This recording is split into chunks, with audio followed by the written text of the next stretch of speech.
મિત્રો શ્રાવણ મહિનો છે અને આ શ્રાવણ મહિનો અને આ પાંચમનો દિવસ એટલે નાગદેવતાનો પૂજનનો દિવસ અને મિત્રો તમે નિહાળી શકો છો કે નાગદેવતા સાક્ષાત અહીં આવેલા છે। મંદિર તો નાનું એવું જ છે, પરંતુ અહીં નાગદેવતા આવી અને ભગવાનની પૂજા કરે છે, એમને વીંટળાઈ જાય છે।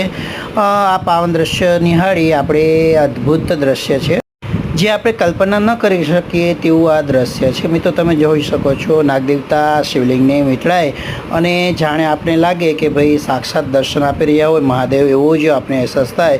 તો મિત્રો ખૂબ જ પાવનકારી આ શ્રાવણ માસ અને તેમાં પણ આજે પાંચમનો દિવસ, તો તમે પણ દર્શન કરી ઓમ નમઃ શિવાય લખશો મિત્રો, ખૂબ જ પાવનકારી આ દિવસ છે અને આજે આ નાગદેવતાના દર્શન કરી ધન્યતા અનુભવી। જે વ્યક્તિ નાસ્તિક હોય તેને પણ આસ્થા જાગે તેવું આ દ્રશ્ય છે મિત્રો, ખૂબ જ પાવનકારી। ઓમ નમઃ શિવાય, ઓમ નમઃ શિવાય, ઓમ નમઃ શિવાય।